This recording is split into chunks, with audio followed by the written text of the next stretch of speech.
Assalamualaikum warahmatullahi wabarakatuh, Ibu Ulfa Wilda. Iya, waalaikumsalam warahmatullahi wabarakatuh. Bagaimana kabar hari ini? Alhamdulillah baik. Terima kasih banyak ini Ibu Ulfa Wilda sudah mau mendampingi saya dalam kegiatan demonstrasi kontekstual bagaimana nilai-nilai kebajikan dalam dilema etika. Saya sebagai calon penggerak Angkatan 9 mengucapkan terima kasih banyak karena selama ini saya mengambil kegiatan-kegiatan yang banyak memberi masukan dari Ibu Wilda. Maka dari itu hari ini saya berpikir mungkin Ibu Ulfa juga bisa memberikan masukan bagaimana menghadapi kasus-kasus yang ada di kelas. Karena saya yakin dan percaya Ibu Ulfa Wilda ini adalah guru penggerak yang memang menggerakkan sekolah, menggerakkan komunitas. Maka dari itu saya tertarik. Coba-coba saya ingin mencari solusi atau sharing tentang bagaimana mengidentifikasi setiap persoalan-persoalan atau kasus yang ada di sekolah. Baik Ibu Ulfa Wilda, mohon izin waktunya. Saya yakin Ibu Ulfa sudah banyak tahu tentang bagaimana proses di dalam kelas, bagaimana menangani persoalan di sekolah. Apakah Ibu Ulfa bagaimana cara Ibu Ulfa mengidentifikasi kasus-kasus yang ada di kelas atau di sekolah dalam proses dilema etika? Terima kasih Ibu Umi sudah memberikan saya juga kesempatan, melibatkan saya juga dalam tugas-tugasnya, terutama di demonstrasi kontekstual. Sudah di modul ketiga ya? Iya. Sudah berada di modul ketiga. Sudah tidak lama lagi, insya Allah. Sukses selalu. Ya, amin. Iya. Kalau kita berbicara tentang dilema etika dan rujukan moral untuk nilai-nilai kebajikan, untuk profesi kita sebagai seorang guru, tentunya kita sudah memiliki banyak pengalaman. Karena kita memang tidak terlepas dari situasi seperti itu, persoalan-persoalan seperti itu. Iya, jadi untuk mengidentifikasi situasi atau persoalan-persoalan tersebut tadi, untuk dilema etika dan rujukan moral, kita sebagai seorang guru pastinya sudah memiliki atau menemukan di dalam kelas itu sendiri maupun juga dalam lingkungan kita sebagai profesi kita sebagai seorang guru, terlibat langsung dengan rekan-rekan seperti itu. Itu saya bisa mengidentifikasi langsung di kelas dan juga kepada rekan-rekan. Ya, baik. Terima kasih. Karena Ibu Ulfa sudah mengatakan bahwa mampu mengidentifikasi dan melihat langsung persoalan-persoalan yang terjadi di sekolah, kira-kira dalam menjalankan atau pengambilan keputusan di sekolah, terutama kasus yang ada di dalam kelas maupun di sekolah, apakah benar-benar Ibu melakukan atau melakukan nilai-nilai kebajikan di dalamnya sebelum mengambil keputusan itu? Iya. Sekali lagi kita kembali lagi untuk mengambil sebuah keputusan atau suatu keputusan, kita berbicara tentang dilema etika dan rujukan moral. Dilema etika itu kan suatu situasi yang terkadang itu bertentangan dengan logika kita, bertentangan dengan perasaan kita. Tapi mau bagaimana lagi, kita harus betul-betul mengikuti yang namanya kebijakan dari atasan kita, apalagi itu ada unsur-unsur kebaikan di dalamnya. Jadi mau tidak mau kita melakukannya. Ya.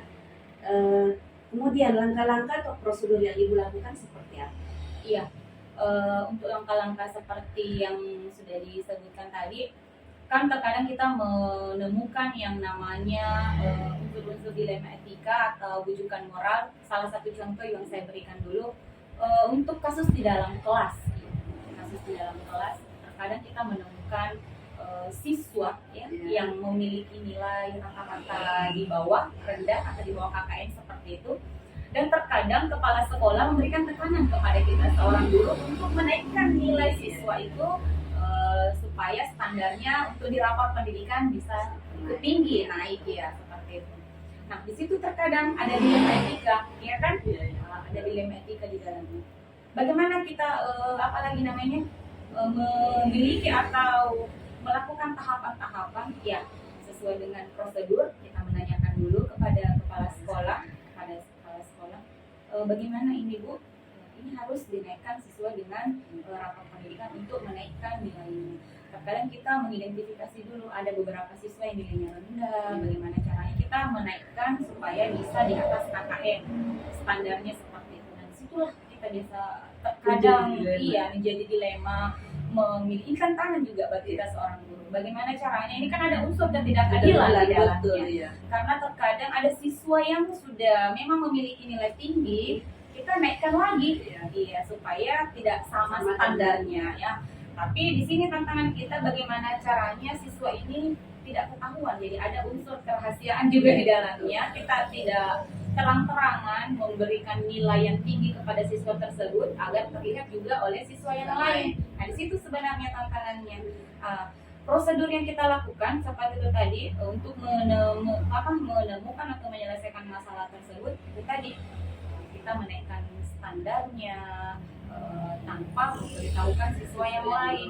Begitupun juga untuk kedisiplinan siswa yang lain. Bagaimana citra sekolah kita tetap terjaga, nama baik sekolah kita terjaga, walaupun ada siswa yang melakukan pelanggaran, melakukan tidak disiplin positif lah di dalamnya. Kita menutupi hal tersebut supaya tidak tidak terdengar oleh masyarakat luar seperti itu. Ya betul-betul untuk citra nama sekolah kita, citra sekolah kita tetap terjaga. Seperti itu. Berarti ini dianggap efektif ya Bu? Iya. Jadi itu tadi ada unsur atau nilai-nilai kebajikan di sana. Nah ini juga saya juga sebagai seorang guru penggerak ya di angkatan ke-7 sebelumnya, di mana di sekolah kami itu baru saya satu-satunya tergabung dalam program guru penggerak, dan saya juga terbilang guru junior dibandingkan teman-teman yang lain yang guru senior. Kadang juga saya menemukan beberapa dilema etika pada sesama rekan-rekan kerja. Iya. Salah satu contohnya kemarin di pengelolaan kinerja atau SKT, di mana kami membantu rekan-rekan senior yang tidak terlalu mahir dalam IT ya seperti itu Bumi. Jadi saya juga mengalami ada yang namanya ketidakadilan di dalamnya, karena kami bukan hanya membantu teman, tapi kita sendiri yang memang betul-betul mengerjakan pekerjaannya, tugasnya, tanggung jawabnya. Toh sebentar nilainya kita sama. Inilah yang menjadi tantangan dan dilemanya kita. Tapi walaupun ada rasa kasihan kan juga sebenarnya di dalamnya, karena kita juga harus ikhlas membantu teman, walaupun sebenarnya itu bertentangan kan, sesuai dengan bertentangan dengan aturan yang ada.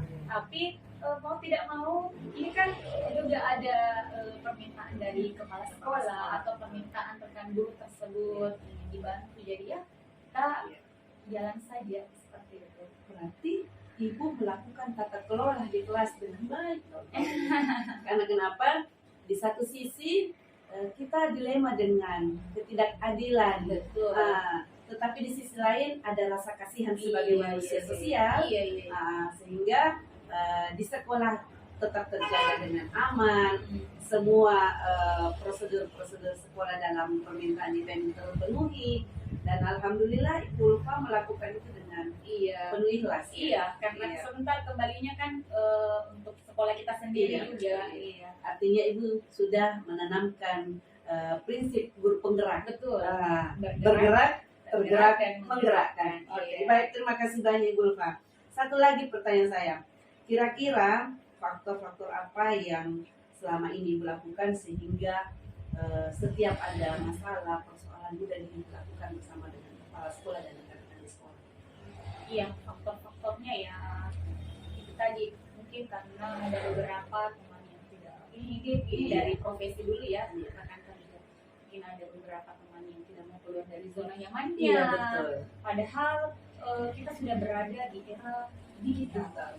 Kita harus mengikuti perkembangan zaman yang ada. Ya seperti itu mungkin faktor-faktor yang mempengaruhi sehingga teman-teman itu masih ada ada yang belum mahir dalam IT. Padahal kan sekarang kinerja kita, pengelolaan kinerja kita ada di PMM, semua lewat IT, semua menggunakan digital.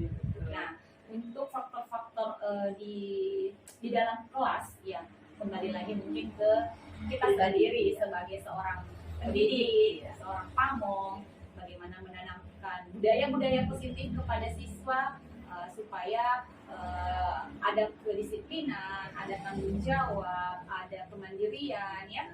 Itu semua harus tertanam, dan kembali lagi kita sebagai seorang guru yang selalu menanamkan budaya-budaya positif agar disiplin positif di sekolah kita itu terlaksana dengan baik. Ya, terima kasih banyak ini Bu Ulfa. Satu lagi Bu Ulfa, setelah Ibu Ulfa menjalankan di sekolah, meskipun itu selalu bertentangan dengan kata-kata, tetapi kita tetap semangat karena kita sudah mempelajari bagaimana sosial emosional, Betul. bagaimana budaya positif. Satu yang saya pindah dari itu, pengalaman yang Ibu putuskan dengan secara kepala dingin, dengan positif pada teman-teman di sekolah. Iya, satu pengalaman yang seperti tadi yang sudah saya uraikan, yang sudah saya paparkan sebelumnya. Ya itu tadi, karena teman-teman di sekolah kita kan sudah membentuk yang namanya komunitas ya, komunitas belajar.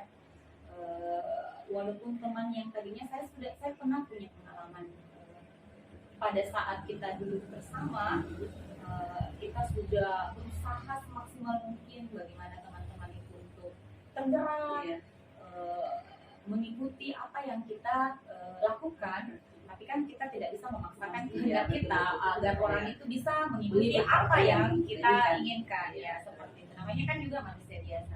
Jadi saya selalu itu seperti yang Ibu Umi tadi menanamkan yang namanya sosial emosional yang sudah kita ajarkan, yang sudah kita pelajari sebelumnya di program guru penggerak. Jadi itu yang selalu betul-betul jadi tantangan bagi diri, bagaimana kita berusaha untuk mengontrol diri. Untuk menjadi seorang guru juga ada yang namanya posisi kontrol, dan bagaimana posisi kontrol guru yang paling baik adalah posisi sebagai seorang manajer. Nah itu dia yang selalu saya sampai sekarang juga tanamkan dan ajarkan, dan selalu saya bagi juga praktik baiknya ke teman-teman. Alhamdulillah, luar biasa ini Bu Ulfa ilmunya.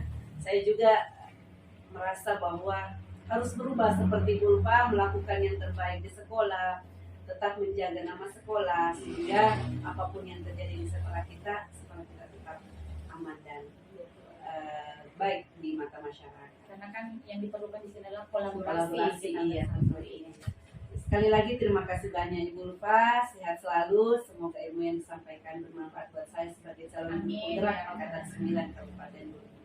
Demikian, assalamualaikum warahmatullahi wabarakatuh. Sukses ya. Terima kasih, sama-sama sukses Ibu Ulfa.